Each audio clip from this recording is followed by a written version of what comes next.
Gimana katanya kalau misalkan kita ingin mempunyai data yang sudah ditekan ground round-nya gitu ya, melalui posisi geofon pada grup geofon gitu ya, yang ada di satu lokasi channel atau penerima yang sama. Si geofonnya itu harus diletakkan pada jarak berapa? Ada yang masih ingat nggak? Setengah lambda, setengah dari sinyal. Setengah? Bukan setengah spasinya berapa kan katanya gitu. Setengah itu setengahnya.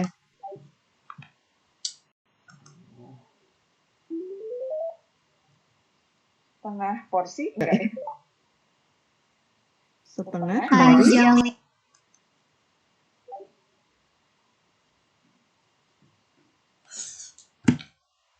Setengah dari jarak antara dua geofon. bukan.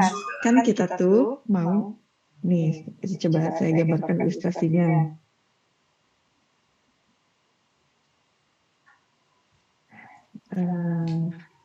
Supaya kalian ingat lagi nih ya. Kan ceritanya gimana kalau kita mau mengeliminasi geofon itu, mengeliminasi apa? Ground roll ya. Misalkan kalian punya 4 geofon. Nah, ini tuh di satu lokasi penerima yang sama gitu ya. Terus ini ada 4 lagi gitu. Dibarengin, dikelompokin. Kok nggak sama sih Bu gitu? Saya copy aja.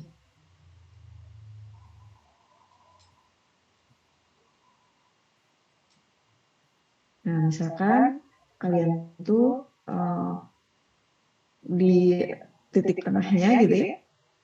Di titik tengah antara grup geofon ini adalah koordinat yang dipilih gitu ya. Koordinat receiver 1. Terus kalian punya di sini koordinat receiver 2 gitu ya. Gitu, dan sampai ke kanan tuh ada 50 grup geofon gitu. Nah, tapi di sini di satu koordinat itu kalian menempatkan bukan hanya satu geofon. Karena geofonnya ada banyak gitu ya. Punya 200 geofon. Jadi di satu lokasi koordinat kita pasang 4 aja gitu geofonnya. Nah, penempatan 4 geofon ini jarak antara si geofonnya berapa gitu ya, itu bisa diatur supaya kita bisa menghilangkan apa? Ground roll ya. Kita tuh nggak mau ada ground roll-nya nih datanya. Gimana caranya supaya si ground roll ini tereliminasi dengan peletakan 4 geofon ini. Nah, si 4 geofon ini harus diletakkan dengan jarak berapa? Artinya jarak antara apa? Jarak antara si geofon ini dengan geofon ini gitu maksudnya. Beda ya, bukan jarak antara lokasi penerima satu dan penerima yang lain. Gitu. Jadi satu kesatuan geofon ini nanti kita akan anggap satu geofon aja gitu, satu trace. Tapi sebetulnya ada 4 di stack, jumlahin. Nah, pertanyaannya berapa nih jarak ini?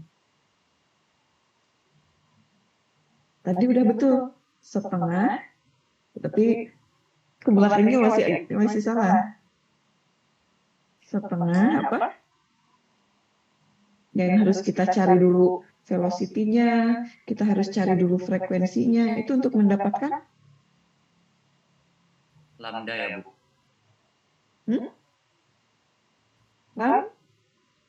Lambda ya Bu.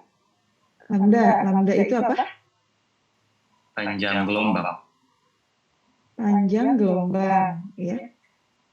Jadi rumusnya adalah spasi dari geofon pada geofon array itu harus setengah dari panjang gelombang, ya.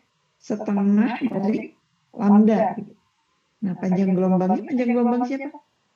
Panjang gelombang dari ground roll ya, supaya kan dia yang mau kita eliminasi. Nah, ini adalah rumus dari panjang gelombang. Ingat ya? Nah, jadi spasinya itu harus setengah panjang gelombang. Panjang gelombangnya diperoleh dari mana? Dari persamaan yang ini. Kecepatannya bisa kita hitung dari kemiringan ya. Kemiringan kurva Tx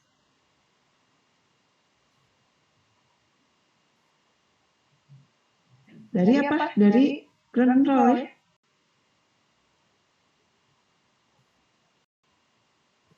Jangan pakai kemiringan refraksi. Nanti jaka sembung. Frekuensinya frekuensi apa? Frekuensi dari ground roll juga.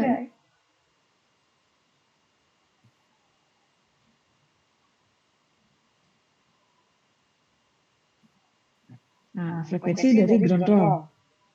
Tadi siapa yang jawab? Siapa aja? Nggak apa-apa, yang bentuknya setengah juga boleh. Coba sebutkan namanya. Dimas Astomo. Siapa lagi? Ilham ya. Ilham Wahyudi. Ada lagi? Dah. Ilham Wahyudi. Nah, pertanyaan selanjutnya. Ini biar kalian ingat ya. Biar kalian ingat. Cara nentuin velocity kan dari kemiringan. Kalau frekuensi, cara nentuinnya gimana? Misalkan saya punya si gelombang ground roll-nya tuh gini.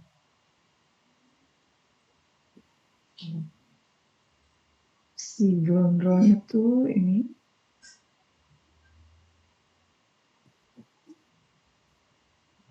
Nah, dua ini. Gimana cara kalian menentukan frekuensi?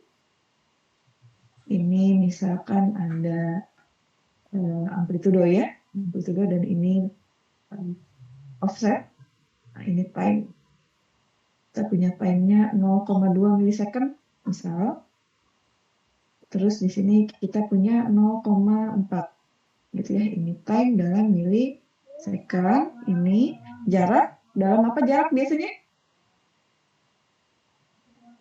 Meter, Bu. Dalam meter. Oke, bagus. Nah, gimana cara menentukan frekuensi?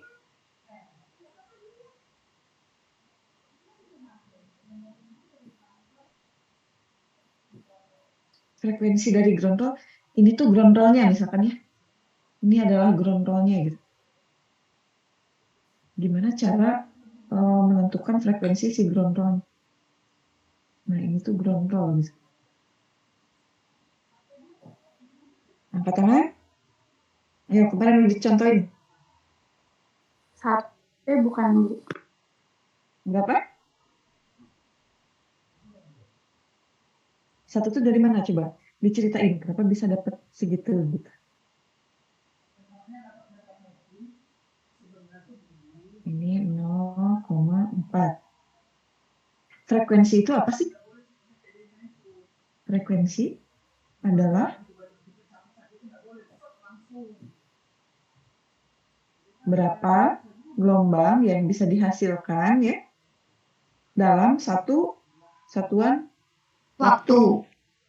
Betul. Nah, kalau misalkan pakai rumus, frekuensi itu 1/T gitu ya, waktu. Nah, waktunya apa? Waktu antara satu gelombang puncak ke puncak gitu. Itu adalah frekuensi. Kita bisa hitung nggak frekuensinya kalau kita punya informasi ini? Kan ini ada satu gelombang ya. Kita bisa anggap dia sebagai satu gelombang. Kan jarak dari puncak ke puncak ya, satu gelombang tuh. Atau jarak antara palung ke palung gitu. Nah, ini kan kita punya puncak nih. Waktu yang dibutuhkan itu untuk gelombang menempuh dari puncak ke puncak tuh berapa kira-kira? Bisa kita tentukan nggak? 2 bukan, Bu. Berapa? 2 apa? Oke, sama dengan 2 mili Sekon, Bu. sekon. Oke, atau sama dengan apa? Kalian biasakan kalau misalkan ada seperti ini, bawa kesatuan internasionalnya 2 kali 10 pangkat Pangkat minus 2 sekon, Bu. mili. Minus 3, Bu. Minus 3. Minus 2, minus 3, atau minus 4? Minus 3 ya, betul. Mili itu 10 pangkat min 3. Oke, kita sudah dapat T atau periodenya ya, waktu yang dibutuhkan untuk menghasilkan satu gelombang. Nah, berarti frekuensinya berapa dong? 1 per? 1 dibagi 2 kali 10 pangkat minus 3, Bu. Oke, sama dengan berapa? 0,5 ya, kali 10 pangkat Positif 3. 3 Hertz. Oke, tahu sama dengan 500 Hz, Bu. 500 Hertz ya, 500 Hertz. Kalau kemiringan gimana cara melihatnya? Kalian lihat ground roll-nya, trennya gimana ya? Misalkan ini ada wiggle-nya, di sini ada wiggle lagi, gitu. Nah, misalkan kalian akan mengamati tren gelombang yang ini ya, yang amplitudenya lebih besar. Nah, kalian cari aja kemiringan garisnya berapa. Yang ini. Ya, bisa kan nyari kemiringan? Nggak usah dicontohin ya, nanti lama lagi. Bisa kan nyari kemiringannya berapa? Kemiringan garis? Bisa ya, udah pintar semua. Misalkan kemiringannya sekian, jadi kalian bisa menentukan kecepatan ya, velocity. Nah, dari velocity dan juga dari frekuensi ini, kalian bisa menentukan berapa panjang gelombangnya. Nah, kalau kalian udah tahu panjang gelombangnya, tinggal dibagi 2 aja.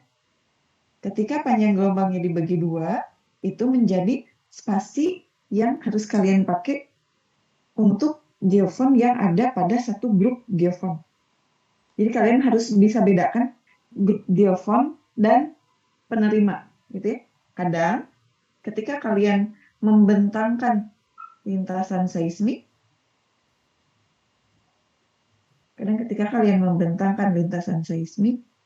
di permukaan, misalkan gini, kan nggak rata ya permukaan tuh.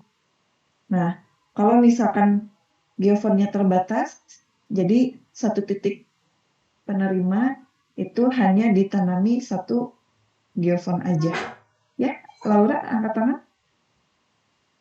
Bu, izin bertanya, Bu. Kan tadi di gelombangnya itu kan 0,2 milisecond ya, Bu. Kok jadi 2 gitu ya, Bu?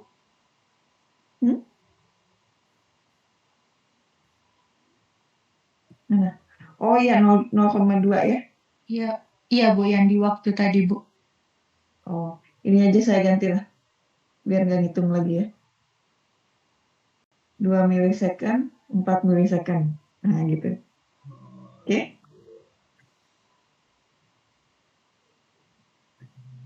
Ya, kembali lagi ke sini. Ketika kalian melakukan akuisisi data, kalau misalkan geofon kalian itu terbatas, kalian mungkin hanya bisa menempatkan satu geofon di satu titik penerima ini. Berarti kalian tidak perlu menghitung berapa sih frekuensi dari ground roll, berapa kecepatan dari ground roll ya, untuk menentukan setengah panjang gelombang. Karena geofon kalian cuma satu. Tapi kalau misalkan geofon kalian banyak, kalian bisa menggunakan grup geofon di satu titik penerima, gitu ya. Tapi bukan berarti kalian punya di sini 2 trace nanti akan diproses gitu ya. Nanti mereka akan diproses sendiri-sendiri dulu antara grup geofon ini, gitu, yang akan menghasilkan satu trace. Kan ini jadi 2 gitu ya. Satu grup geofon tuh ada 2 misal. Nah, gitu. Atau jadi 4 atau misalkan berapa ya, tergantung kalian punya. Tapi satu penerimanya itu dihitung ini satu penerima, ini satu penerima, ini satu penerima gitu ya, satu channel. Ada yang menyebutnya penerima, ada yang menyebutnya channel, ada yang menyebutnya grup geofon gitu ya, sama aja sebetulnya. Gitu. Udah ingat lagi ya materi kemarin? Oke, tadi siapa ya yang memberikan sedikit koreksi dari ini? Saya catat juga. Cewek tentu ya? Oh, Laura. Laura, oke. Ada yang mau bertanya lagi? Kita lanjutkan ya.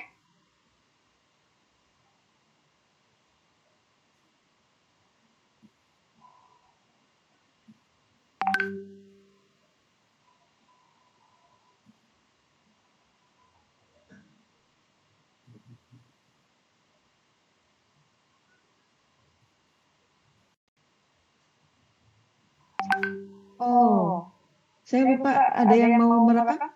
Yang mau jadikan co-host? Silakan angkat tangan aja ya.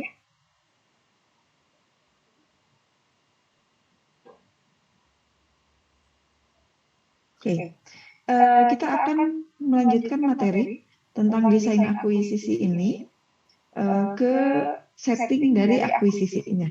Itu. Jadi akuisisi data seismik itu secara umum bisa dibagi menjadi dua ya setupnya. Yang pertama adalah pengukuran single channel,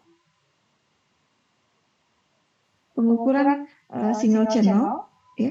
Jadi hanya ada satu channel, hanya ada satu penerima, sumbernya pasti satu ya, gitu. Sumbernya satu, tapi penerimanya hanya satu.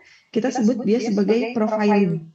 Nah, ini mirip istilahnya dengan kalau kalian melakukan survei geolistrik satu dimensi, namanya profiling ya, gitu. Profiling, bukan mapping. Nah, geolistrik itu gitu. Geolistrik satu dimensi, profiling disebutnya. Seismik satu dimensi, kita sebut profiling juga, gitu. Jadi untuk single channel measurements, pengukuran satu channel ya, kita hanya punya satu sumber, satu receiver yang digunakan gitu, dengan biasanya jarak antara sumber dan si receivernya atau si channelnya itu dibuat sama.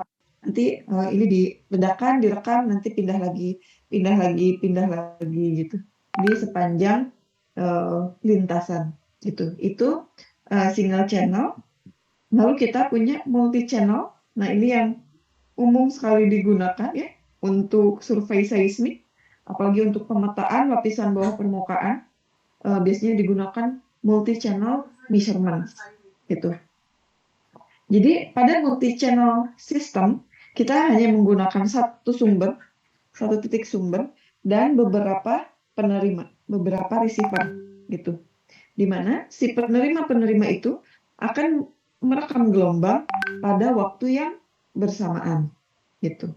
Nah, lalu timbul pertanyaan nih, kalau misalkan kita bisa punya banyak perekam ya, kan kita tuh bisa menempatkan sistemnya tuh kayak gini.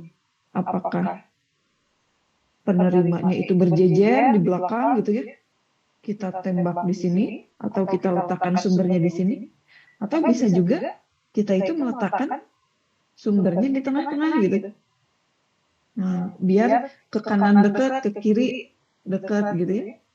Jadi apakah sumbernya di sini gitu. Dan dia simetris.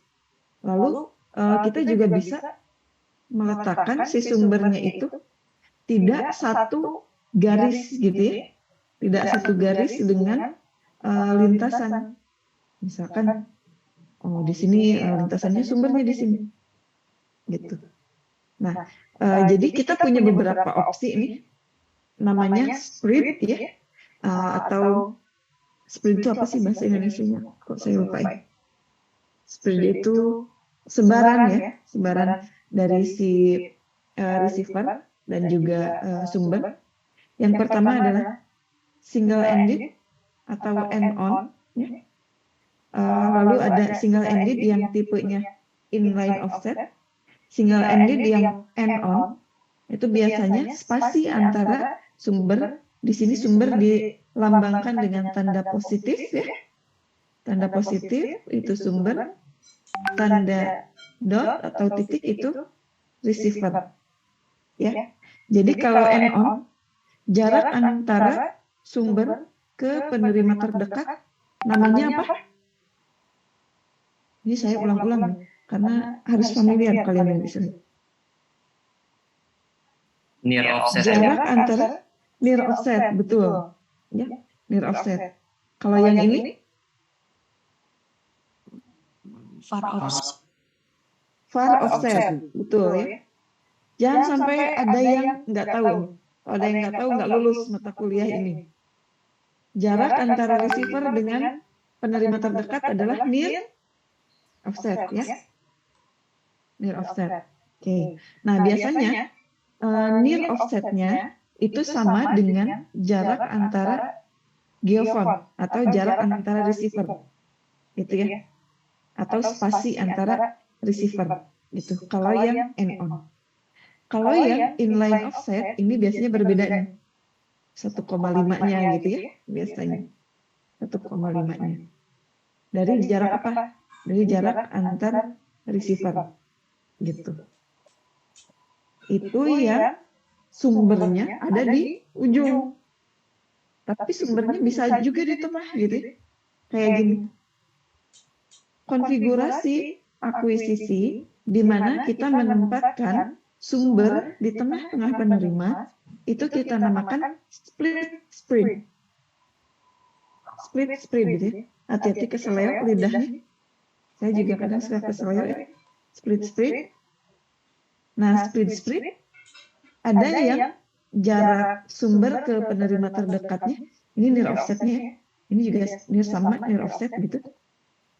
Ada yang sama gitu dengan jarak antara receiver, ada yang beda gitu ya, tergantung. Lalu ada fan shooting gitu. Jadi di mana si sumbernya di sini, nah penerimanya jejer di sini. Biasanya kalau akuisisi di laut gitu ya, akuisisi di laut menggunakan fan shooting, dan di sini biasanya berjejer lagi, langsung bisa 3 dimensi kayak gini. Ini biasanya ditarik oleh kapal ya, kapal akuisisi gitu biasanya. Ditarik jadi si kapal akuisisinya jalan, terus di sini airgunnya menembakkan sumber gitu ya, sambil direkam oleh penerima gitu. Itu survei seismik marine biasanya. Nah, sampai di sini ya, sampai ke ujungnya gitu. Nah yang end on, single ended ataupun yang split spread itu biasanya digunakan di pengukuran darat ya, di land gitu. Oke. Nah lalu kita kan punya banyak trace ya, berarti di satu titik receiver ini kita akan mempunyai satu trace seperti ini. Titik receiver yang lainnya dia juga akan punya satu trace seperti ini gitu ya. Nah dia kalau misalkan deket ya kayak gini gitu. Nah kita tuh punya beberapa cara untuk menyusun trace-trace yang kita rekam ini gitu. Kalau kalian gunakan grup geofon, misalkan satu titik receiver ini ada 4, berarti yang 4 itu di stack dulu gitu ya. Jadi nanti keluarnya hanya 1 gitu, yang sudah ditekan ground roll-nya. Nah, penembakannya kan dia tidak cuma sekali ya, tidak cuma sekali. Misalkan yang single ended, penembakan pertama kayak gitu, penembakan kedua geser kan, si sumbernya maju misalnya nih ke sini, si receivernya ke sini 1, di sini jadi nggak ada gitu ya, dipindahin ke sini soalnya. Nah di penembakan kedua gitu ya, si perekam ini kan dia merekam trace juga gitu. Nah jadi dia punya banyak trace-nya. Jadi ada penembakan 1, dia punya 7 trace sendiri, 1 set gitu ya. penembakan kedua dia punya 7 trace sendiri juga gitu ya. Ini penembakan 1, penembakan 2 dan seterusnya. Nah, trace tersebut gitu ya. Trace tersebut tuh bisa kita sorting berdasarkan beberapa parameter gitu. Jadi ada beberapa kemungkinan yang berbeda untuk sort data, untuk menyusun data.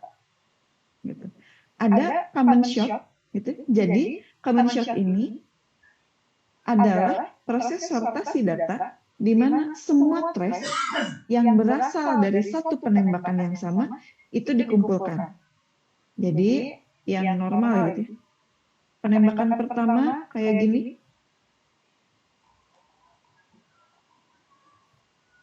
Trace-nya diambil gitu ya. Penembakan pertama gini. Nah, misalkan dia berasal dari titik ada reflektor gitu ya. Ada reflektor di sini, ada reflektor di sini, ada reflektor di sini. Kita kumpulkan ini menjadi satu gather size gitu. Nah, itu teknik sortasinya atau teknik penyusunannya kita namakan dengan common shot gitu ya. Terus sebetulnya kita bisa nembak lagi.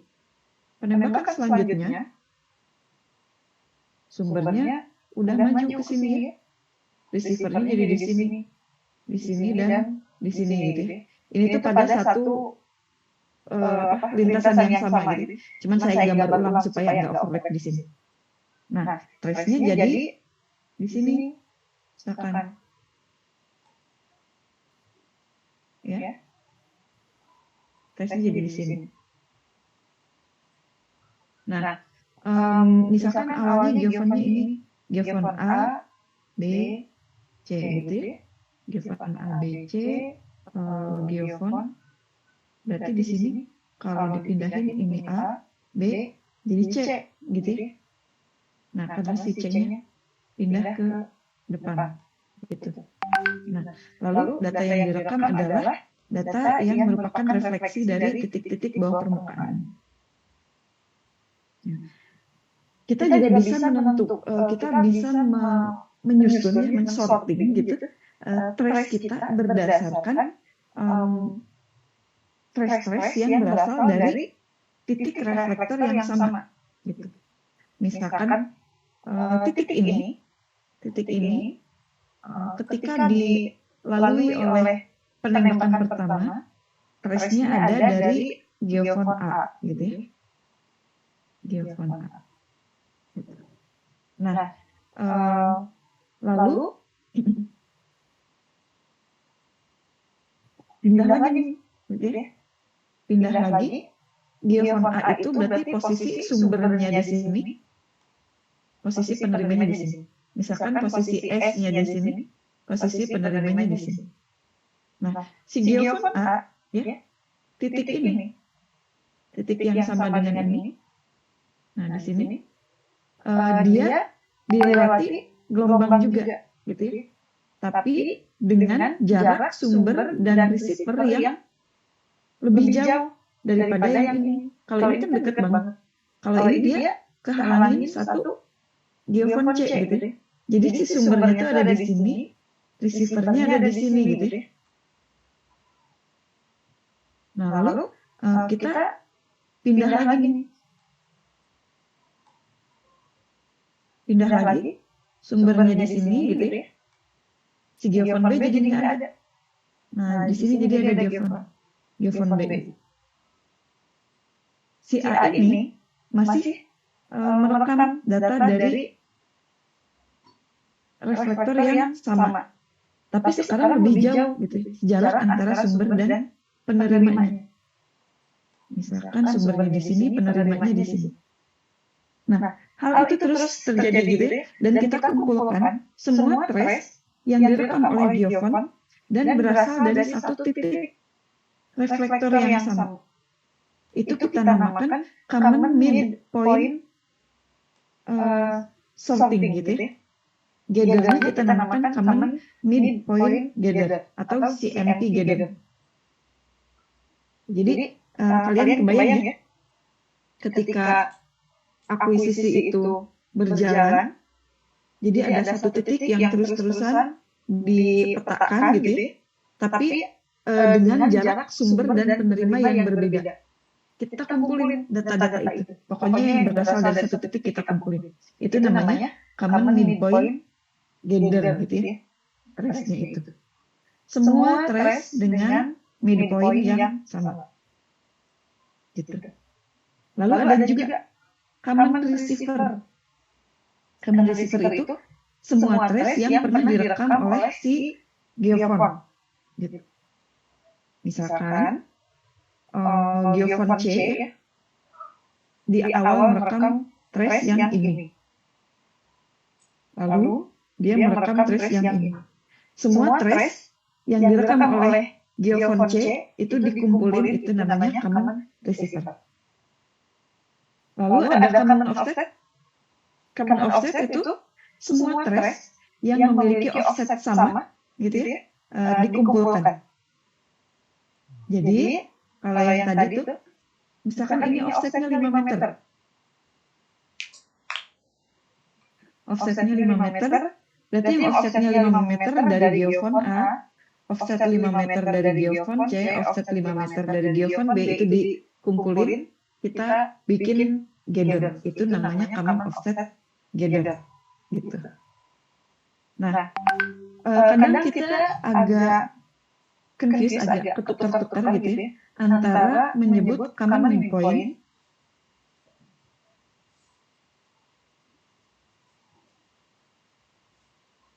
dengan satu lagi ada common depth point. Nah, ada common midpoint atau CMP, ada common depth point atau CDP. Bedanya apa? Gitu ya. Ketika kita menangani suatu reflektor yang lurus, tidak miring gitu ya, lurus seperti ini, maka kita punya satu titik tengah di sini ya, antara sumber dan penerima. Ini adalah midpoint. Ini adalah midpoint. Si midpoint ini dia tegak lurus gitu ya, dengan suatu titik reflektor pada kedalaman tertentu. Ini namanya depth point. Ini namanya depth point. Nah, untuk kasus reflektor lurus, common midpoint dan common depth point itu biasanya sama, gitu ya. Dia berada pada satu garis lurus yang sama, kemelurusan yang sama, di bidang normal, gitu. N-nya di bidang normal. Jadi kadang ada yang lebih memilih istilah CMP atau common midpoint, kadang ada yang menyebutnya CDP, common depth point gitu ya. Sebetulnya ketika reflektornya lurus, kita tidak usah memperdebatkannya, itu posisi yang kurang lebih sama.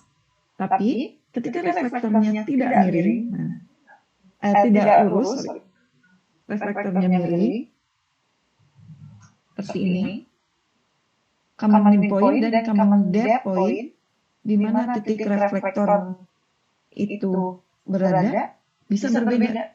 Contoh nih, untuk sumber satu penerima satu, midpoint-nya di mana? Ada yang bisa nunjukin?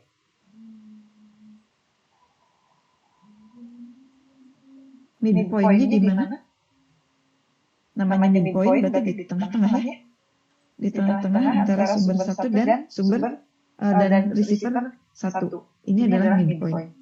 Tapi apakah midpoint-nya itu berada pada satu bidang normal, garis normal, dengan depth point? Depth point adalah titik di mana reflektornya itu berada. Belum tentu depth point-nya di sini. Apalagi kalau yang sumber keempat dan receiver keempat ya, midpoint-nya sama-sama di sini. Midpoint-nya sama-sama di sini, tapi depth point-nya lebih jauh. Gitu. Oke. Jadi itu bedanya ya. Nah, ini kita gunakan CMP method untuk sorting data kita misalnya. Jadi ini penembakan pertama. Di sini ada airgun biasanya yang merupakan sumber gelombang. Di sini ada receiver atau channel-channel ya yang merekam data, misalkan. Nah, di penembakan pertama kita punya berapa midpoint? 1, 2, 3, 4, 5, 6. Sejumlah 6 ya. Jumlah 6 sama dengan grup hidrofon. Kalau di Marine, kalian tinggal ganti aja grup geofon dengan hidrofon. Gitu. Artinya di satu lokasi ini, dia sebetulnya bisa ada banyak geofon. Di sini grup geofon gitu ya. Oke, ini penembakan pertama. Penembakan pertama kita punya depth point di sini. Artinya ini adalah titik-titik di bawah permukaan yang merupakan batas antara medium yang berbeda ya. Di sini air, di sini lapisan batuan mulai ya. Meskipun biasanya weathering zone itu, tapi ada perbedaan densitas, perbedaan impedansi akustik. Jadi ada refleksi ini. Ini penembakan pertama. Lalu si kapalnya jalan. Nah, ini adalah penembakan kedua. Kalian perhatikan titik ini, midpoint ini yang tadinya dilewati, dia jadi nggak dilewati. Nah, ini secara kasat mata gitu, secara kasar kita bisa bilang fold-nya satu. Fold-nya satu karena hanya satu kali dilewati. Di penembakan kedua, titik yang ini fold-nya sudah dua gitu. Karena dia dua kali dilewati oleh sinar gelombang. Kalau yang ini berarti fold-nya berapa? Dan tahu nggak? Satu ya, Bu. Satu, betul. Kenapa satu? Karena itu baru dilewatin sinarnya itu, Bu. Baru satu Ya, dilewati. betul ya. Baru dilewati oleh sinar atau oleh gelombang seismik satu kali di penembakan kedua. Di penembakan ke satu belum. Gitu. Nah, gitu ya, konsep fold coverage itu seperti itu. Tapi nanti kita punya rumus untuk menghitung supaya kalian nggak mengamati satu-satu gitu ya. Siapa tahu ada yang nggak kehitung gitu. Karena penembakannya banyak. Ini penembakan ketiga gitu ya. Penembakan kedua, penembakan ketiga, keempat, kelima, keenam, dan seterusnya gitu ya. Sampai misalkan 8. Jadi titik-titik midpoint ini bisa kita hitung gitu ya. Ini penembakan pertama begini, penembakan kedua begini gitu ya. Midpoint yang dipetakan yaitu posisi. Penembakan ketiga, keempat, kelima, sampai ke 8. Gitu. Nah berarti sebanyak 8 kali penembakan sampai 8 kali penembakan kita akan punya berapa midpoint? Ya tinggal hitung aja ya. 1, ini 2, ada 2 midpoint yang 2 kali dilewati oleh sinar ya. Ini ada 2 titik itu mewakili berapa kali dia dilewati sinar. Midpoint ketiga dilewati oleh 3 sinar, 3 kali ya. Midpoint keempat, 4 kali dilewati. Midpoint kelima, 5 kali. Midpoint keenam, 6 kali ya. Midpoint ketujuh, 7 kali dilewati oleh sinar. Midpoint ke-7 6 kali ya. Midpoint ke-8 6 kali juga. Midpoint ke-9 dan seterusnya gitu ya, sampai kita punya 13 gitu. Nah, lalu kita bisa buat diagram nih. Oh berarti ini adalah fold coverage dari CMP method gitu ya. Jadi kita punya fold atau multiplicity perkalian gitu ya, yang merepresentasikan berapa kali midpoint yang sama itu disampling atau dilewati oleh sinyal ya pada penembakan yang berbeda gitu. Sinyal to noise ratio ya, rasio antara porsi sinyal dengan porsi noise itu kita sebut dia sebagai signal to noise ratio. Itu signal to noise ratio itu akan meningkat seiring atau sebanding dengan akar kuadrat dari volt gitu. Jadi semakin bagus voltnya, semakin bagus signal to noise ratio-nya. Berarti untuk midpoint pertama voltnya 1 gitu ya. Ini midpoint kedua voltnya 2, midpoint ketiga voltnya 3 dan seterusnya gitu. Nah, ini adalah volt diagram. Kita namakan volt diagram.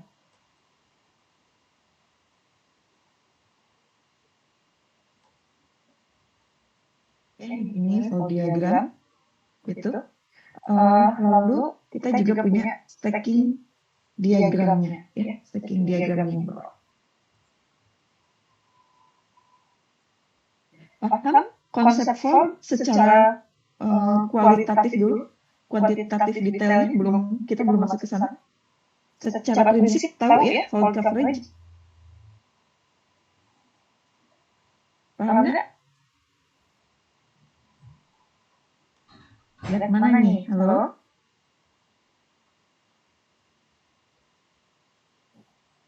Mau di absen dulu. Mau di absen dulu kali ya. Coba diaktifkan kameranya. Diaktifkan dulu kameranya. Ini kenapa nih? Lemes ya, udah pada kuliah capek siang-siang.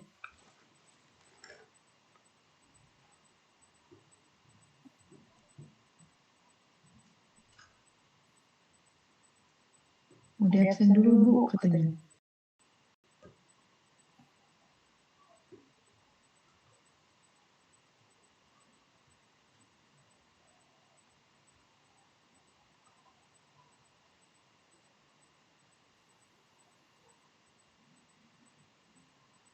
Oke.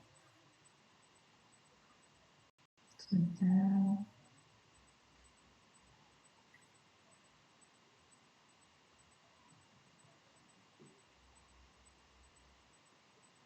Nah, kalian sambil lihat ya, nama kalian udah ada atau belum?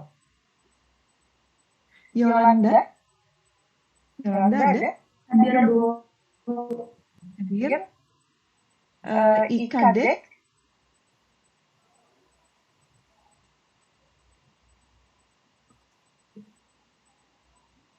IKD?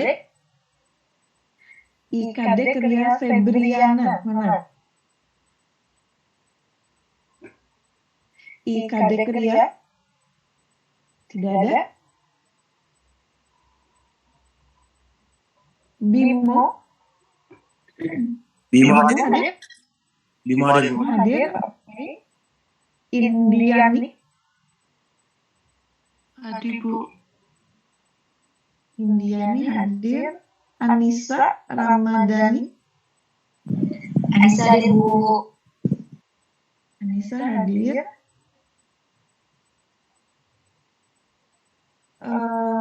Selanjutnya Carolina. Coba kalian waktu di absen tuh liatin mukanya, jangan liatin cuma jidatnya ya. Nanti saya kalau misalkan di kampus ketemu kalian, oh iya ini jidatnya Indriani gitu kan, saya nggak akan gitu. Saya tuh harus melihat muka kalian gitu ya, supaya kenal gitu. Udah mau kuliahnya online terus kan gitu.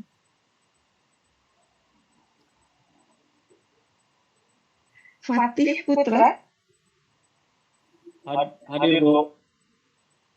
Fatih? Coba on cam.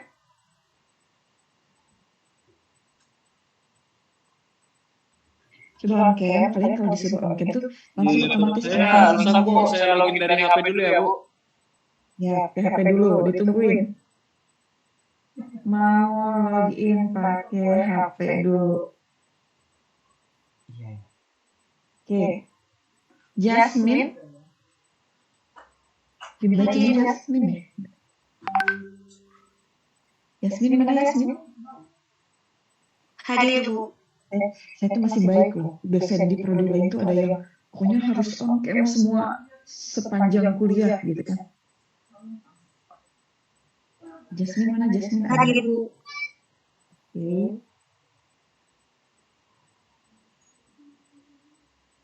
Santa Maharani Hadir, Bu. hadir. Ah, Oke. Santa Hadir. Maharani. Ya. Ini berapa? 38 orang ya? Di sini ada 41. Ada yang belum absen? Saya tandain sampai Santa Maharani. Absen minggu ini. Ada yang belum absen?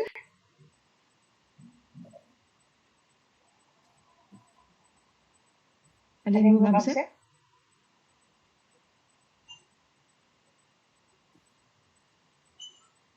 Indrajaya. Indrajaya belum absen.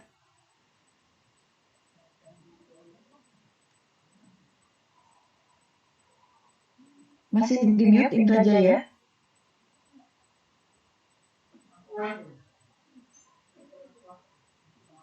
Indrajaya kenapa?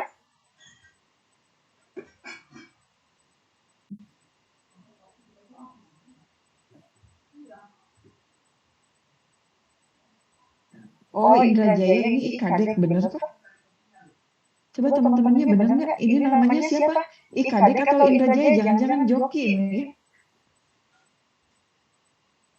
Ini bener. Bener, Ini Bu, siapa bener, Bu. namanya? Yang bener siapa namanya? Itu Bu, IKDRI Febrian. Oke. Kenapa jadi Indrajaya? Kamu pakai nama Indrajaya di kelas lain apa gimana? Oh, pakai laptop kawannya. Oke. Jangan ngejoki ya. Ada yang pernah ngejoki nggak sih kuliah gitu? Dosennya kan nggak tahu ya wajahnya ini siapa. Bener nggak nih Hilaludin tuh yang itu orangnya? Bener nggak Hilaludin orang yang ini? Coba teman-temannya dicek, dilihat wajahnya bener? Bener, Bu. Bener? Oke.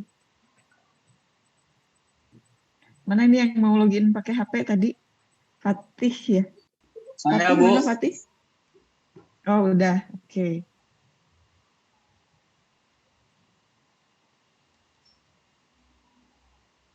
Kamera laptopnya kenapa rusak? Burem banget, Bu. Jelek. Oh, buram banget. Ini kalau pakai HP ganteng ya. Ya udah kamu on cam-nya pakai HP gitu ya. Tapi double device. Oh, nggak bisa ya kalau Zoom.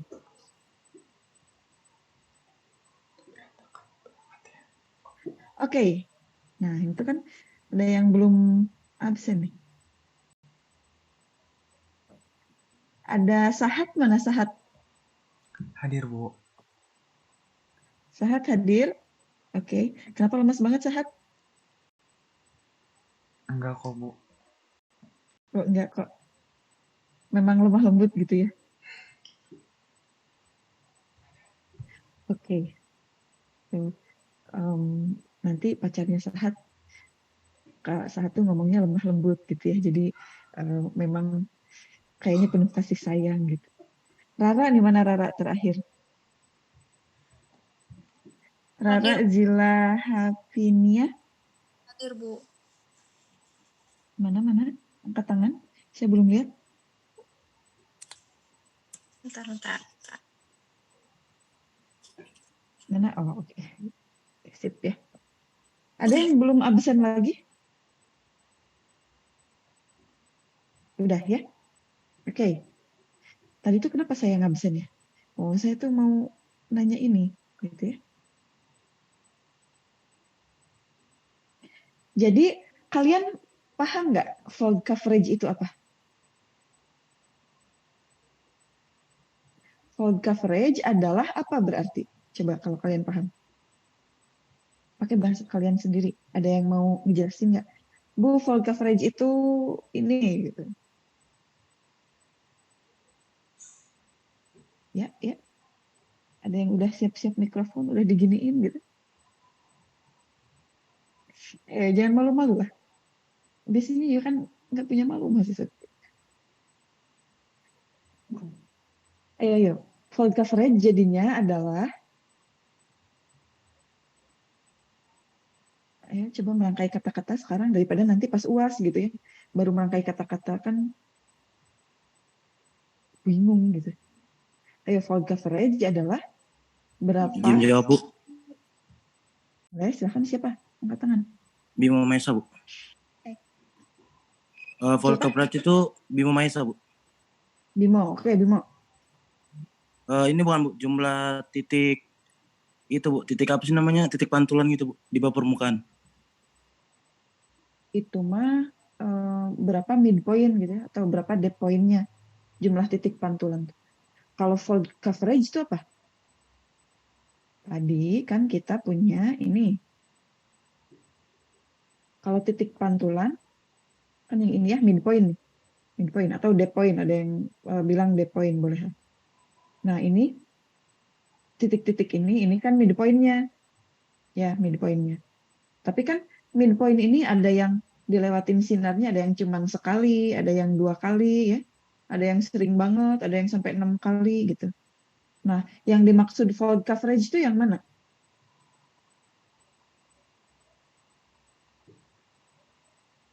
Ayo. Supaya nggak ketinggalan materinya. Berpikir keras. Jadi fold coverage itu adalah kalau berapa jumlah titik di bawah permukaan yang dipetakan oleh data seismik gitu ya, yang dilewati oleh sinar, itu namanya midpoint atau depth point. Nah ini. Jadi misalkan, nah kita kan punya gini ya, penembakan tadi itu dengan 6 geofon dan ditembak sebanyak 8 kali, dia tuh akan menghasilkan 13 midpoint, akan ada 13 midpoint. Ini midpoint pertama gitu ya, dia sekali dilewati oleh sinar. Midpoint kedua, dia dilewati oleh sinar berapa kali? 2 kali, Bu. 2 kali. Midpoint ketiga dilewati oleh sinar berapa kali? 3, Bu. 3 kali. Midpoint terakhir berapa kali dilewati oleh sinar?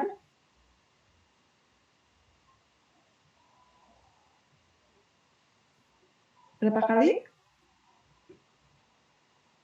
Midpoint terakhir ini yang ke-13. Berapa kali? 1, Bu. 1 kali, betul. Jadi fold coverage itu apa? Balik lagi ke pertanyaan itu. Jadi fold coverage itu.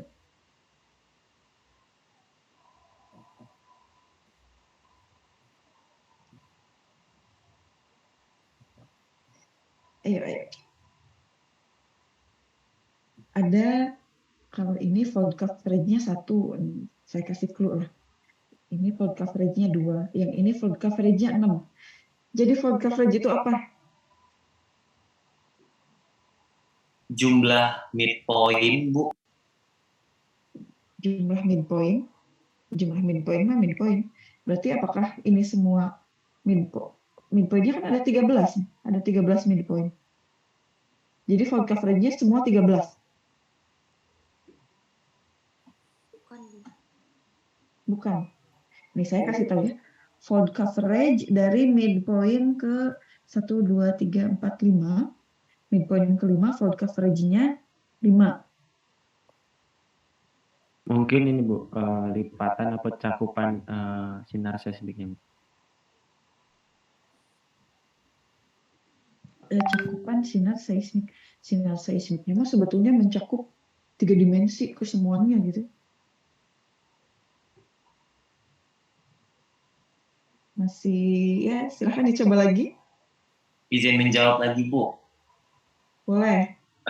Kalau kayaknya tuh fold coverage itu tuh nilai yang sama jumlah midpoint yang ada gitu loh, Bu. Jadi kalau jumlah midpointnya kayak clue yang Ibu kasih tadi, kalau jumlah midpointnya ada 4, dia 4 fold coverage. Tapi kalau yang di ujung, kalau dia cuma 13, harusnya 13 juga ya, Bu.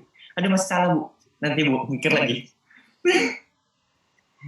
Izin menjawab. Boleh. Jadi fold coverage itu suatu kondisi di mana midpoint itu berapa kali dilewati oleh sinar seismik itu, Bu? Betul ya. Fold coverage itu merepresentasikan berapa kali sinar seismik melewati suatu midpoint atau berapa kali si midpoint itu dilewati oleh sinar seismik. Nah, ini kan kita punya 13 midpoint ya, gitu. Dari semua penembakan, dari semua receiver gitu ya. Kita punya 13 midpoint gitu. Kita bisa memperoleh trace yang dapat mencitrakan 13 titik reflektor gitu ya. 13 midpoint. Tapi masing-masing midpoint itu punya fold coverage yang berbeda-beda. Ada yang hanya dilewati oleh sinar 1 kali, gitu ya. Ada yang dilewati oleh sinar 2 kali, ada yang 6 kali, ada yang 5 kali gitu. Nah, fold coverage itu mewakili berapa kali satu titik itu dilewati oleh sinar. Gitu. Paham ya? Tapi saya apresiasi semua yang mencoba menjawab gitu ya. Sudah mau berusaha. Siapa aja tadi yang jawab? Ilham ya. Ilham, Hilaludin.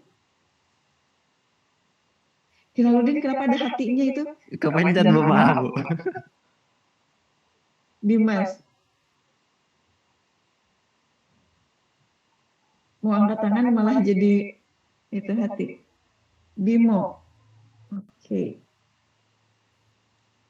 Jadi kalian kalau misalkan ujian ditanya fold coverage harus tahu semua ya. Awas nih kalau nggak tahu. Jadi fold coverage itu apa? Semuanya? Merepresentasikan berapa kali midpoint dilewati oleh sinar seismik, Bu. Betul ya. Jadi nilai yang merepresentasikan seberapa sering satu titik midpoint atau kalian mau sebut depth point juga boleh ya. Itu tidak akan mengurangi esensinya dilewati oleh sinar seismik. Oke. Dari sini nih, dari tadi misalkan Bimo tuh akuisisi gitu ya dengan Fugro Jason. Berarti setelah kita tahu fold diagramnya, ini namanya fold diagram gitu ya, biar ada keren gitu dinamainnya. Kita punya midpoint dengan fold terendah dan fold tertinggi ya, ya nggak? Ada fold terendahnya berapa? 1, Bu. 1, betul. Fold tertingginya berapa? 6, betul. Nggak usah malu-malu. Nggak usah malu-malu ya. 6 betul ya. Fold maksimalnya 6. Fold maksimal dicapai pada midpoint ke berapa?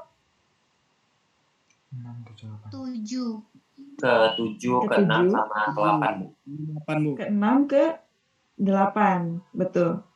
Kalau fold paling kecil di midpoint ke berapa? 1 dan 13. 1 dan 13. Cakep ya. Pintar-pintar. Oke. Nah, jadi maksimum fold itu dicapai setelah penembakan ke-6 ya.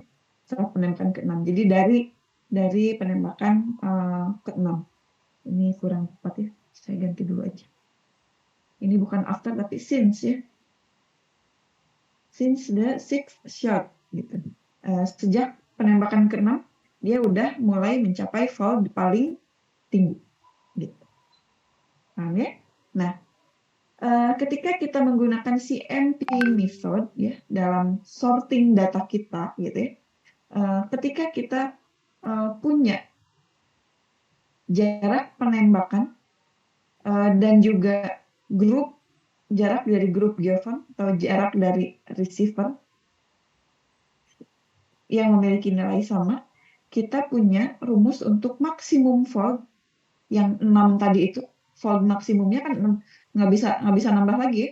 Di penembakan ke-6 foldnya tuh 6, di penembakan ke-7 foldnya ya udah 6 gitu ya maksimal.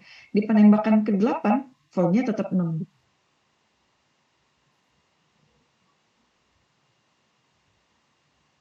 Nah, jadi berapa sih fold maksimumnya gitu ya?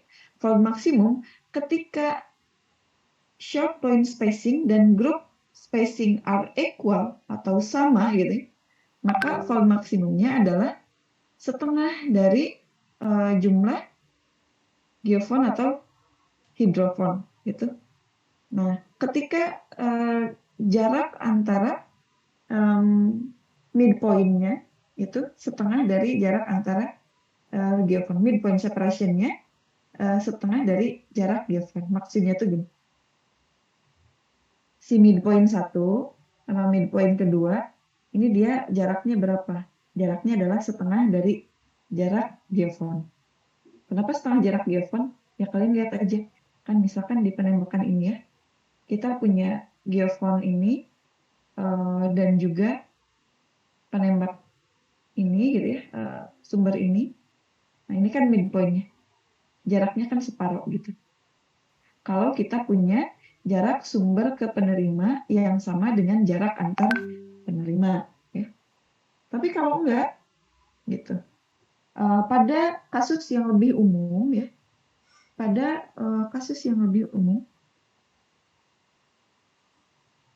maksimum dari fault itu adalah jumlah dari recording group ya atau grup geofront dikalikan jarak antara grupnya, jarak antara grup geofront atau jarak antara penerima dibagi 2 kali jarak antara penembakan.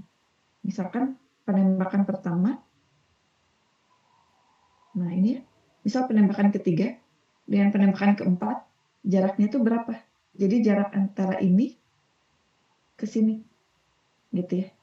Berapa? Itu adalah jarak titik penembakan. Nah, jadi secara umum bisa berlaku pada jarak antara penembakan sama dengan jarak grup geofront atau bisa tidak gitu ya. Rumus maksimum fault adalah jumlah perekamnya, jumlah geofront dikali jarak antara grup geofront dibagi 2 kali jarak antara penembakan, gitu ya. Di mana midpoint separation-nya atau jarak antara midpoint-nya setengah kali lebih kecil dari receiver group, ya, receiver group atau shot spacing penembakan. Oke, nah tipe gather ya tadi mirip-mirip atau berhubungan dengan tipe penyusunan data sortasi data gitu ya. Gather itu adalah subset dari trace dari keseluruhan data seismik. Jadi semuanya kan dia punya trace gitu ya. Ada berapa trace nih? 1, 2, 3, 4, 5, 6. Di total ya jumlah trace-nya ada sekian. Tapi kan bisa kita susun, oh saya ingin trace yang disusun berdasarkan penembakan yang sama, berarti diambil ini, gitu ya. Kita punya short point gather, kasus yang tadi ya, gather yang dikumpulkan dari satu penembakan yang sama. Nah, seperti ini. Ini short point gather ya. Lalu kita punya, ini contoh short point gather pada beberapa midpoint dan beberapa sudut. Jadi kan kalau kita ambil midpoint-nya di sini ya, antara receiver pertama dan juga sumber. Nah ini misalkan dia membentuk sudut berapa, katakanlah 15 derajat gitu ya, masalah aja. Lalu penembakan kedua, geofront kedua gitu ya, dengan sumber. Nah ini geofront yang ini dengan sumber ini ya, dia kan memiliki sudut yang lebih lebar yang ini, mungkin ini 20 derajat gitu. Lalu di geofront ketiga sudutnya makin besar, ya. Nah di sini ini kan midpoint ya, sudutnya mungkin 25 gitu, dan seterusnya. Semakin jauh jarak geofront dengan sumber, sudutnya akan semakin besar gitu ya. Jadi short point gather dia mengambil sampel pada midpoint yang berbeda-beda dan pada sudut yang berbeda-beda juga. Ini short point gather. Lalu kita punya common source receiver offset gather gitu. CSRO gitu ya. Jadi kita mengumpulkan trace yang berasal dari apa yang sama nih kira-kira? Jarak antara penerima dan sumber nih. Atau yang direkam oleh geofon keempat. Jadi jarak ini ke sini, jarak ini ke sini, itu kan sama semua ya. Jarak dari receiver ke sumber itu sama semua. Namanya common source receiver offset gather gitu ya. Atau kita mengumpulkan data yang berasal dari receiver yang sama. Nah, common source receiver offset gather kadang bisa juga atau dikenal juga dengan common reflection angle ya. Common reflection angle. Kenapa common reflection angle? Kalau misalkan kita ukur sudut ya, sudut antara midpoint ini ke sini sama semua gitu ya. Sama semua. Jadi yang ini ke sini sudutnya sama gitu ya. Dia akan membentuk sudut yang sama. Nah, seperti ini. Lalu kita punya CMP gather. Nah, ini yang biasanya digunakan atau common midpoint gitu ya. Common midpoint. Common midpoint. Nah, jadi kita mengambil semua trace yang berasal dari midpoint ini. Midpoint yang ini. Semua diambil. Mau itu dari penembakan pertama, penembakan kedua, ketiga, sampai terakhir. Mau itu sudutnya yang kecil, agak besar, sampai besar gitu. Kita ambil semua data yang berasal dari, atau data yang memetakan midpoint yang sama. Itu kita namakan common midpoint gather, atau yang memetakan depth point yang sama, jadi common depth point. Gitu. Jadi kita ambil trace dari sini, sini, sini, sini, sini, dan sini. Gitu. Dari kasus tadi. Nah, ketika kita menggunakan CMP gather, atau CDP gather, maka kita punya sampel dengan sudut yang bervariasi. Ada yang sudutnya kecil, penembakan pertama nih di sini. Sudutnya kan kecil. Penembakan kedua, sudutnya lebih besar atau lebih kecil dari penembakan pertama? Lebih besar, Bu. Lebih besar, oke, lebih besar.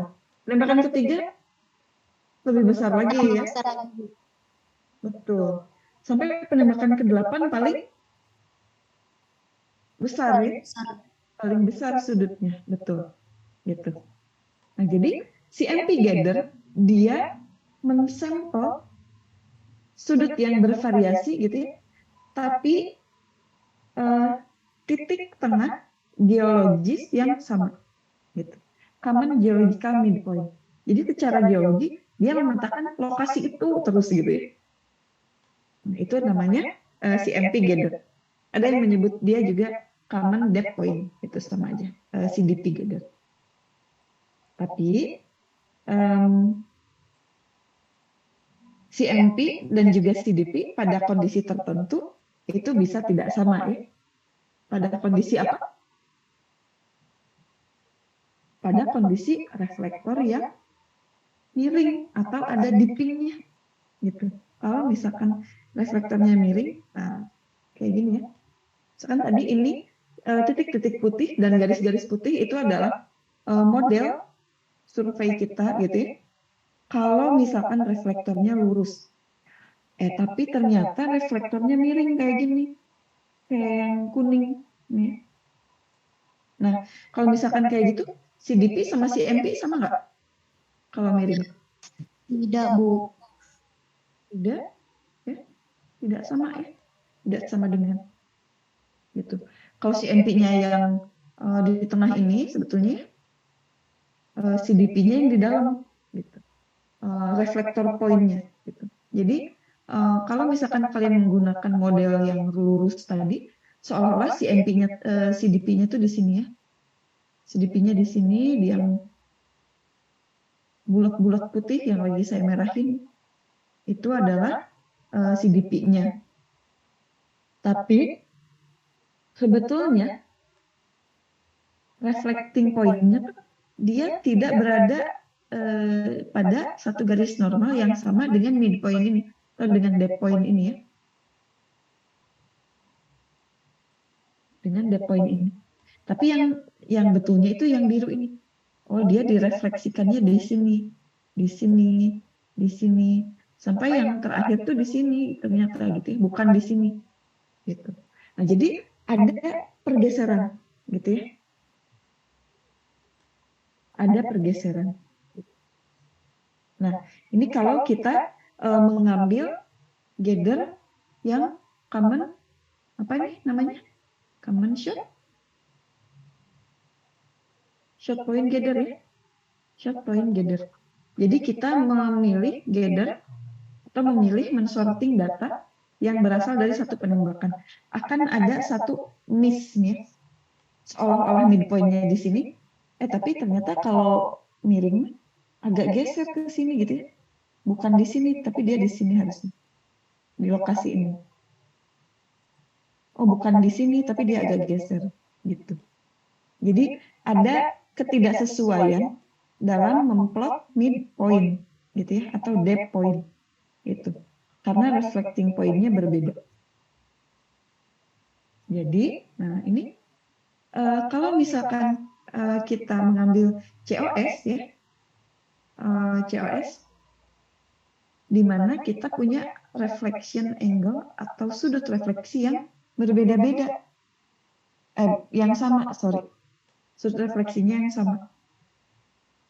Nah, midpoint-nya di sini, di sini, di sini gitu ya. Terus kalau misalkan kita amati realnya dengan reflektor yang mirip, midpoint-nya harusnya di sini gitu. Nah, ada spread-nya gitu. Masih ada gap-nya nih, gede ya. Antara midpoint dan titik-titik refleksi yang sebetulnya. Ketika kita menggunakan COF ya, atau Common Offset Source Receiver Gather. Terakhir, kalau kita guna CMP Gather ya, nah dia kan memetakan satu titik yang sama gitu ya, satu titik yang sama meskipun sudutnya beda-beda. Nah, satu aja nih titik yang sama. Kalau misalkan kita asumsikan lapisannya miring, reflecting point-nya tuh yang sebetulnya kayak gini. Nyebarnya dia nggak terlalu lebar, nggak selebar yang ini. Ini kan lebar banget ya, nyebarnya itu. Nah, midpoint dia lebar nyebarnya, gitu ya. Tapi nggak terlalu lebar seperti yang gather-gather atau teknik-teknik penyusunan atau sortasi data yang sebelumnya. Jadi si MP Gather mensampel sudut-sudut yang berbeda, tapi dengan spread yang relatif lebih chill, gitu ya, dibandingkan dengan short point atau common offset gather. Jadi biasanya CDP atau CMP gather itu lebih banyak digunakan, gitu ya. Jadi common midpoint gather dia meminimalisir efek dari kemiringan lapisan atau efek dipping, gitu ya. Dan otomatis dia meningkatkan sinyal tuh noise ratio dan efek spread-nya lebih kecil. Oke. Sampai sini ada yang ditanyakan? Ibu izin bertanya. Kan tadi tuh reflektornya itu ada yang lurus dan ada yang miring. Nah, kira-kira yang miring itu disebabkan karena apa ya, Bu? Yang miring bisa disebabkan karena banyak hal. Bisa karena tektonik ya, ada pergerakan lempeng, karena ada patahan, ya, atau ada subsiden penurunan tanah yang awalnya diendapkan lurus, ya, terus karena ada patahan, ada tenaga tektonik, jadi dia miring atau dia jadi ke bawah. Atau karena ditekan, misalkan awalnya gini lapisannya gini. lapisannya gini, sedimennya tuh ketika terendapkan cantik kayak gini ya. Tapi di sini ada lempeng yang bergerak ke arah sini, ke arah kanan nih. Di sini juga dia ada lempeng yang bergerak ke arah sana, gitu. Dia kan memberikan energi. Nah, kira-kira lapisan sedimen di sini dia akan tetap bertahan gitu, atau dia akan terpengaruh? Akan terpengaruh, Bu. Akan terpengaruh, bisa ke atas gitu, bisa jadi seperti ini. Nah, gitu. Ini dalam skala puluhan kilometer ya. Skala puluhan kilometer. Kan di sini ada zona lemah, malah patah gitu ya, di sini. Nah, misalkan di atas permukaan, Nur Aziza, survei seismik gitu ya. Survei seismik. Di sini masih receiver. Di sini ada sumber gitu ya. Nah, ketika gelombang seismiknya lewat, nah lapisan yang ini kan dia tidak horizontal lagi gitu ya. Karena yang awalnya dia yang garis hijau ini dia terpengaruh oleh tenaga tektonik, jadi dia melipat gitu, melipat sehingga dia relatif miring gitu ya. Ketika dipetakan atau ketika disurvei oleh seismik gitu. Nah, misalkan kayak gitu. Ini titik-titik ini kan dia reflektornya nih. Dari sini tuh reflektor batas lapisan itu akan menjadi bidang reflektor, bidang yang merefleksikan data atau gelombang seismik. Nah, ini kan miring tuh titiknya, ini dia nggak lurus gitu. Jadi bisa karena tektonik, bisa karena kalau yang tadi saling menekan gitu ya, ini bisa saling menjauh, bisa saling menjauh. Jadi di sini ada space kosong, jadi terjadi penurunan. Yang awalnya gini, dia jadi kayak gitu ya, ada penurunan. Jadi bisa karena fenomena geolog, gitu ya, Nur Aziza ya. Oke, Bu, makasih, Bu. Ya, ada yang mau bertanya lagi? Lanjut. Nah, zero offset, ya, mau bertanya? Iya, Bu. Nah, soal yang tadi, Bu, yang receivernya yang melakukan data akuisisi di laut itu, Bu. Nah, itu kira-kira itu hanya menembus ke bawah air itu, Bu, maksudnya hanya dia tuh hanya mengukur pada kedalamannya itu, Bu, tidak menembus ke lapisan-lapisan di bawahnya itu, Bu, ya, kalau melakukan pengukuran di laut, Bu. Nah, kalau melakukan pengukuran di laut, misalkan ini adalah permukaan lautnya gitu ya, ini air laut, ini sedimennya, terus di sini ada batuan, lapisan batuan kerasnya ya. Di sini ada lapisan lagi. Apakah si gelombang seismiknya hanya di sini? Itu maksud pertanyaannya. Iya, Bu. Atau dia menembus ke sini? Dia menembus, ya. Jadi gelombang itu ingat ada yang direfleksikan, ada yang ditransmisikan di batas lapisan T di sini. Jadi energi gelombangnya nggak direfleksikan semua, tapi ada yang ditransmisikan. Ada yang ditransmisikan, dia tidak akan balik lagi ke atas dulu gitu. Dia akan terus ke sini, ke bawah, sampai ketemu lagi batas lapisan, akan dibagi lagi. Ada energi yang direfleksikan, ada energi yang ditransmisikan lagi gitu. Ada yang diteruskan.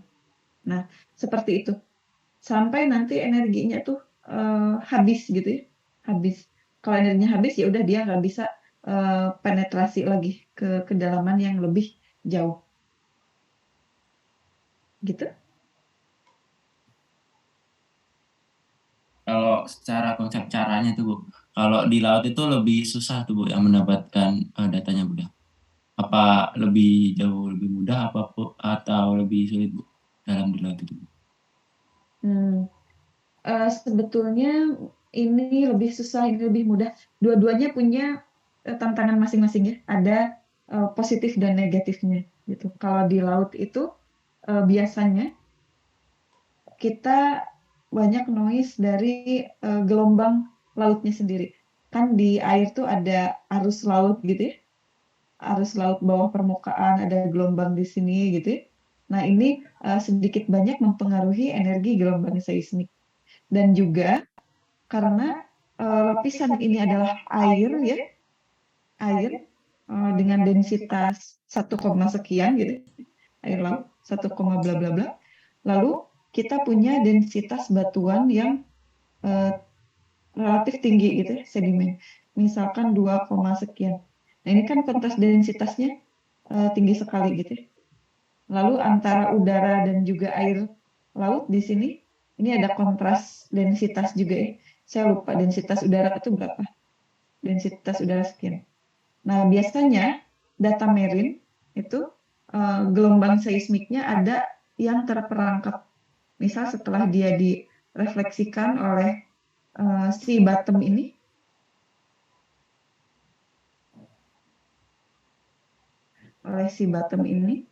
ya, dia ke sini, terus karena kontras densitasnya besar, dia bisa balik lagi, mantul lagi.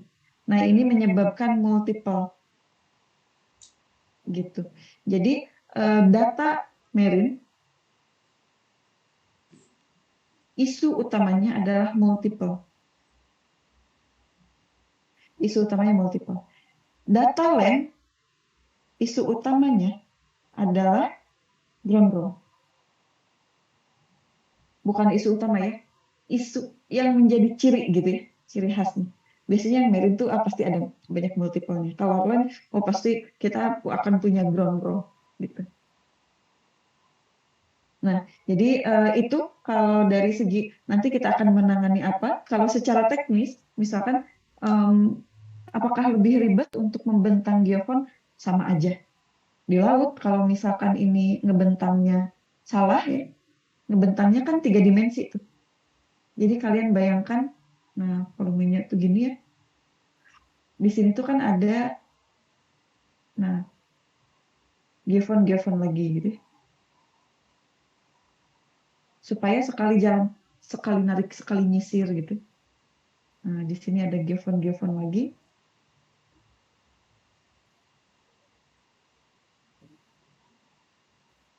Sampai ke sini misalkan ya. Lalu gini. Nah, gitu. Kalau misalkan penempatan geofonnya ini atau si kapalnya itu berhenti, kan ini bisa terus jalan gitu ya. Ini bisa saling nabrak, nanti kabelnya saling kusut, memungkinkan juga gitu. Atau misalkan ininya mati di tengah-tengah, atau yang di tengah-tengah di sini, geofonnya mati, kan harus dicek kenapa ini mati gitu. Kalau di marine lebih sulit untuk ngecek. Kalau di land, kalau di permukaan gitu ya udah ada geofon mati, coba tolong dicek ya sama operator. Operatornya tinggal jalan menghampiri geofon yang mati. Tapi kalau di laut lebih menantang ya. Jadi setiap survei baik itu marine atau land punya tantangan sendiri ya. Tergantung kita butuh survei di mana gitu. Jadi jangan males gitu ya, nggak mau survei di laut, ya udah jangan survei di laut aja. Ya nanti kita tidak akan menemukan cadangan energi baru, cadangan hidrokarbon baru. Sedangkan cadangan-cadangan hidrokarbon di land ya, atau di darat itu sudah mulai habis. Sekarang survei-survei seismik itu sudah mulai ke offshore, sudah mengeksplor di marine gimana. Bahkan sudah ada yang mencapai deep marine. Gitu ya, Hilaluddin.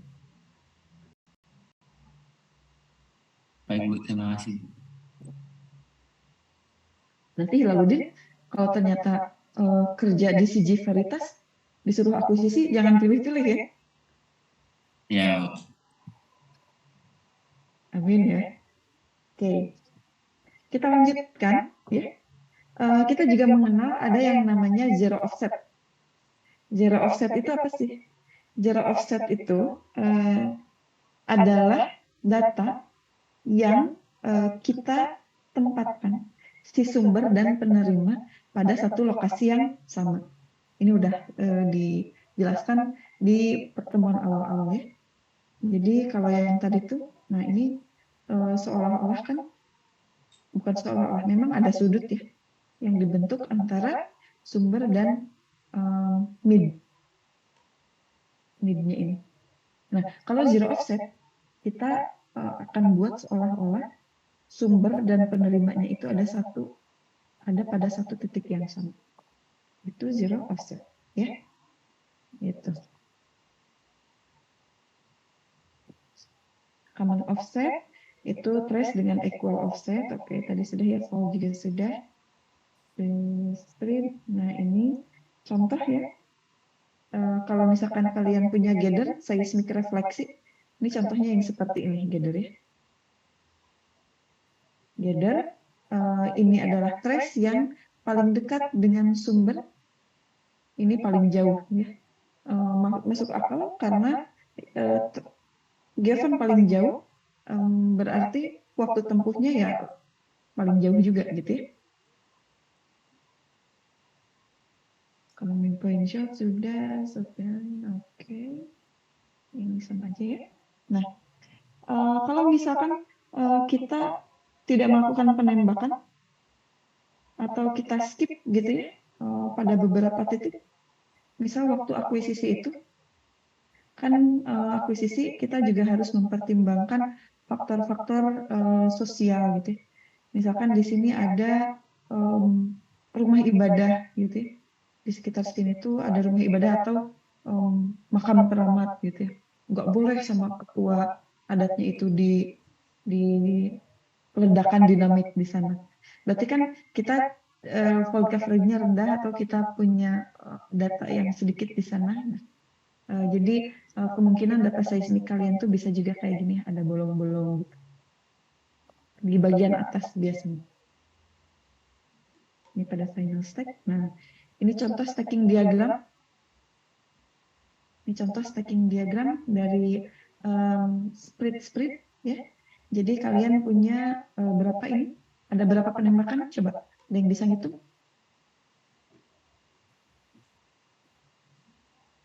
Berapa penembakan?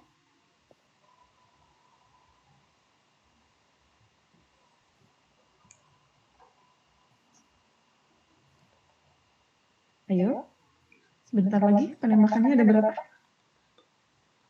9, Bu. Ada 9. 1, 2, 3, 4, 5, 6, 7, 8, 9. Tapi ini tuh berada pada satu lintasan yang sama ya. Dia tuh, kalian jangan bayangkan ini 3 dimensi, tapi dia gesernya itu di satu lintasan yang sama sebetulnya ya, pada praktiknya di lapangan. Nah, lintasannya itu dari sini sampai ke sini. Itu supaya kelihatan aja gitu ya. Supaya kelihatan aja. Itu. Nah, lintasannya segitu. Kita punya 9 penembakan, betul? Oh, ini kayak gitu. Ada berapa receiver yang digunakan? 20, Bu. Berapa? 20, Bu. Tahu dari mana? Apanya yang dihitung?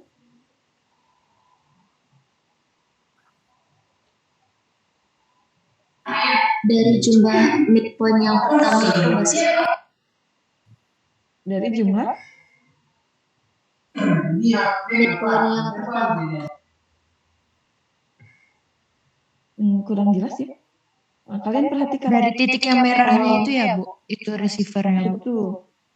Dari titik yang merah. Kalian lihat nih, ada legenda aja. Ada shot point, titik penembakan. Makanya tadi bisa diketahui penembakannya ada berapa? Ada 9. 1, 2, 3, 4, 5, 6, 7, 8, 9. Oke? Lalu yang merah ini katanya receiver. Berarti kita punya berapa receiver nih? untuk satu penembakan. 1, 2, 3, dan seterusnya 4, 5, 6, 7, 8, 9, 10 kanan kiri. Jadi kita punya 20 receiver. Oke. Si DP-nya yang mana? Atau si MP-nya? Yang Warna biru, Bu. yang biru-biru ini. Nah, si MP yang biru ini, yang biru yang ini merupakan si MP dari receiver 1 dengan sumber gitu ya. Receiver kedua dengan ini, si MP-nya yang ini atau si DP-nya yang ini. Jadi di tengah-tengah gitu. Oke. Nah, ini penembakan kedua, ketiga, keempat, kelima, dan seterusnya. Gitu ya. Ini namanya stacking diagram. Coba kalian hitung ada berapa si MP? Si MP-nya ada berapa? Perhatikan. Atau CDP ya. Di sini dia pakai istilah CDP. CDP-nya ada berapa? 10 ya, Bu. Total. CDP total dari 9 kali penembakan ada berapa? CDP 180 pertama ya, saya Bu? ambil dari kenapa 180? 90 nggak, Bu? 90 CDP? Masa sih? Ayo. Ada berapa? Kalau yang tadi kan 8 penembakan, 6 geofon, kita punya 13 CDP. Contoh tadi nih ya. Nah, ini.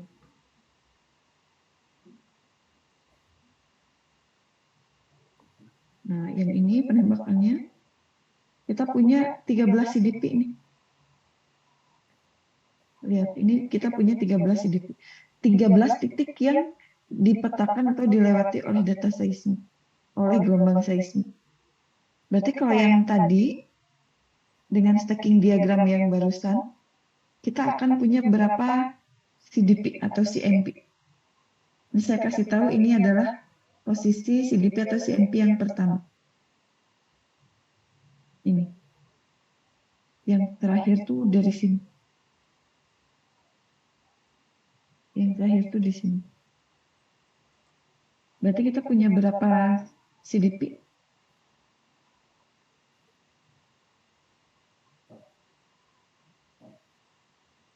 ...26 ya, Bu? 26 gimana ngitungnya?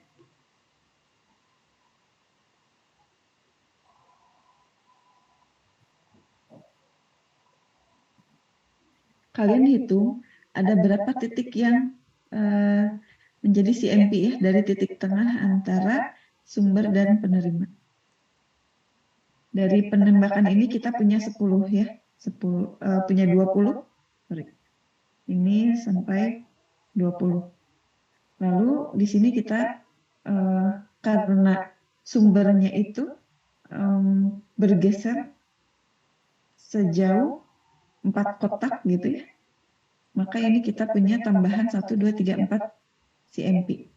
24 gitu ya. Ini adalah CMP ke-24. Ini CMP ke-28. Ini CMP ke-32 ya. Dan seterusnya. Ini adalah titik-titik CMP. Lalu kalau saya tanya, CMP pertama dia memiliki fault coverage berapa? Dari sini.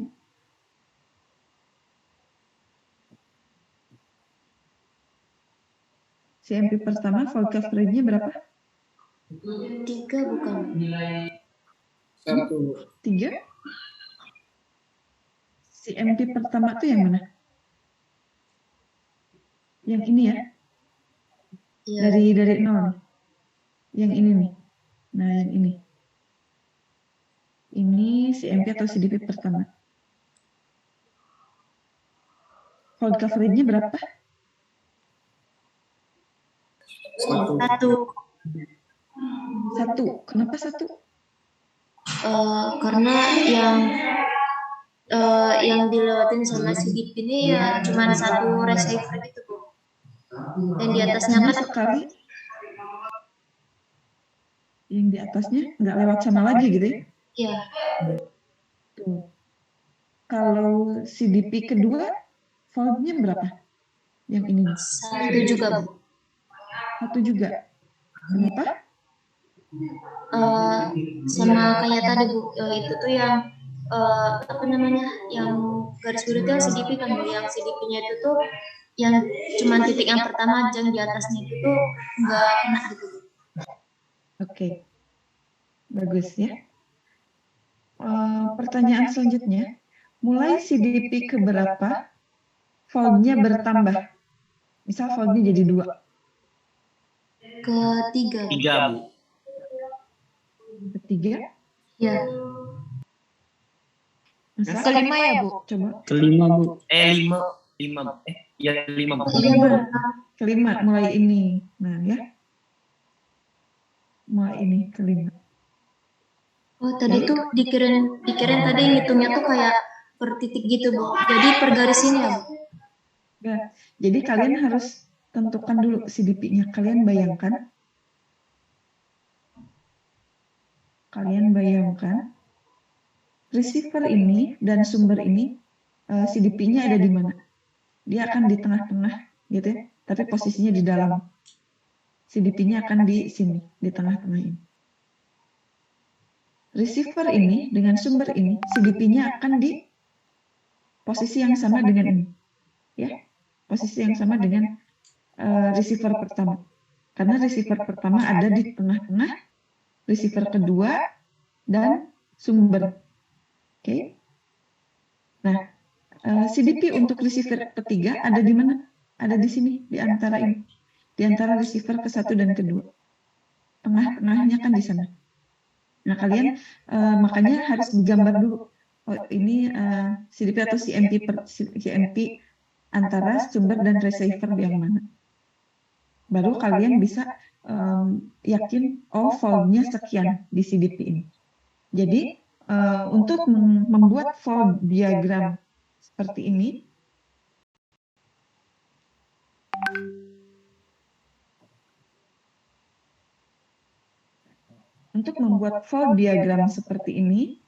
kalian perlu membuat stacking diagramnya dulu supaya nggak salah, gitu.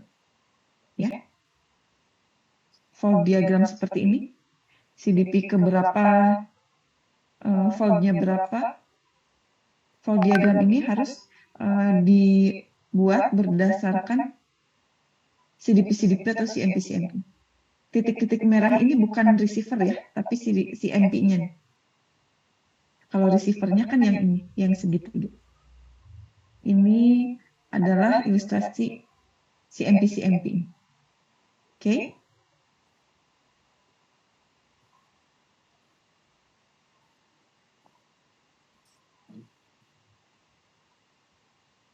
Sampai sini ada yang ditanyakan?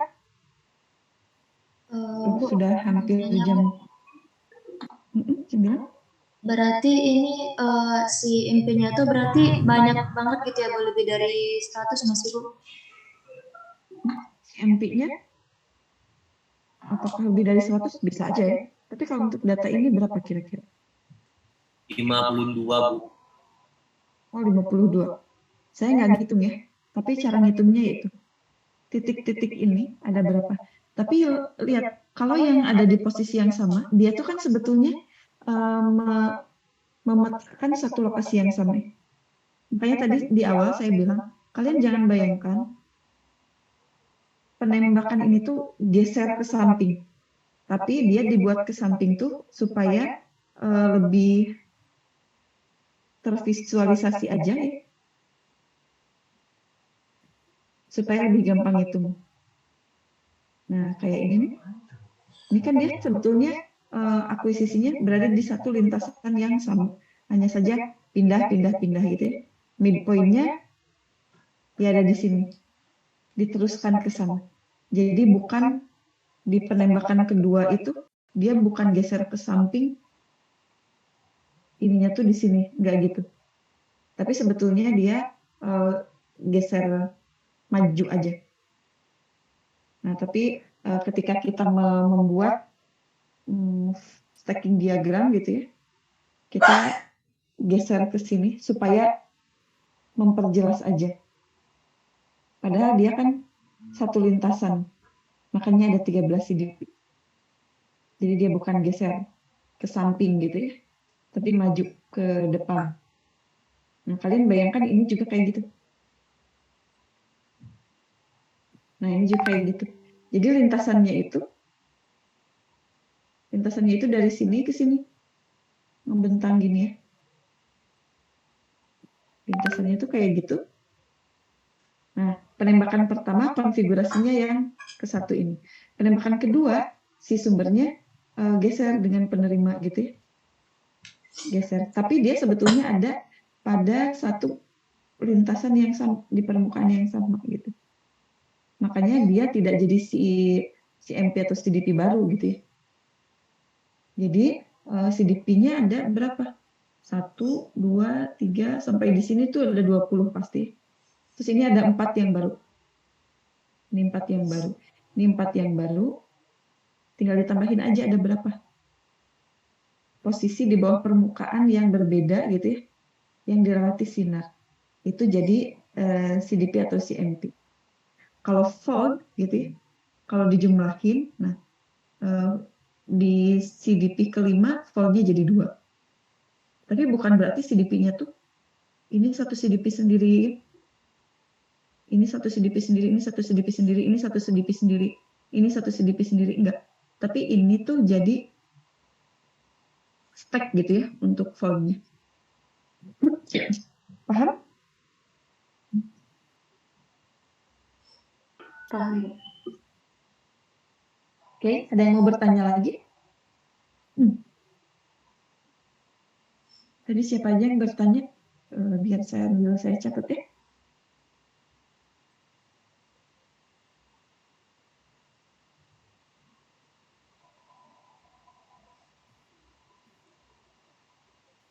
Ada yang bertanya lagi?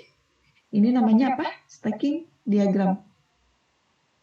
Stacking diagram. Kalau yang di atas tadi namanya fog diagram. Nah, ini tugas kalian. Ya. Kalian silahkan buat fog diagram dan stacking diagram ya, of M gitu jika dilakukan 6 kali tembakan dengan parameter seperti ini. Jumlah channelnya 8, mirror offsetnya 37,5, spasi receivernya 25, short point intervalnya 25. Buat fog diagram dan stacking diagram. Stacking diagram seperti ini. Fog diagram yang seperti ini. Awalnya mau latihan tapi nggak sempat sekarang. Oke. Fog diagram yang seperti ini.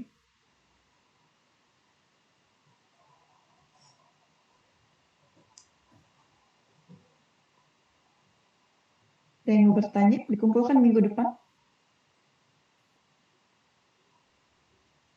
Ya, ini tugasnya ya. Ini tuh bikinnya di mana, Bu? Maksudnya di Excel atau di kertas atau di kertas, di millimeter block.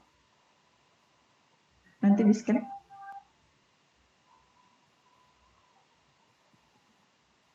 Atau di foto terserah. Kalau itu bisa jelas ya boleh.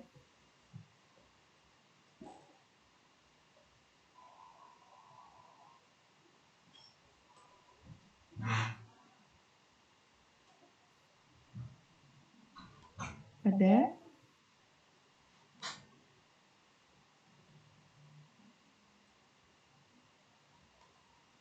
Ini saya nggak tahu tulisnya benar nggak ya, millimeter block itu dikumpulkan melalui GCF.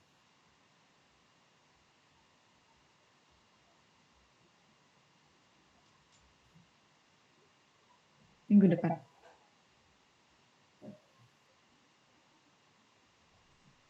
Minggu depan. Nah, saya mau tanya nih.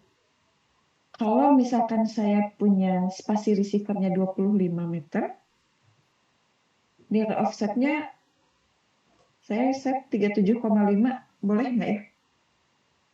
Masih oke nggak? Saya tanya ke kalian nih, rekomendasi. Atau kegedean? Dan kenapa? Masih oke, Bu. Hmm? Masih oke, Bu. Masih oke. Kenapa? Karena masih berada di 1,5 dari spasi reservoirnya, Bu.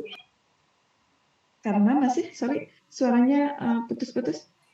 Karena masih di 1,5 kali reservoirnya, Bu. Masih di rentang itu, Bu. Masih di rentang 1,5 spasi antar receivernya ya. Betul, bagus. Siapa? Ilham ya? Oke. Ada yang mau ditanyakan tugasnya?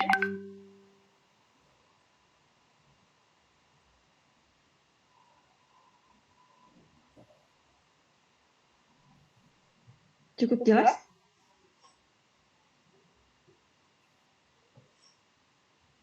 Cukup jelas, Bu. Cukup ya?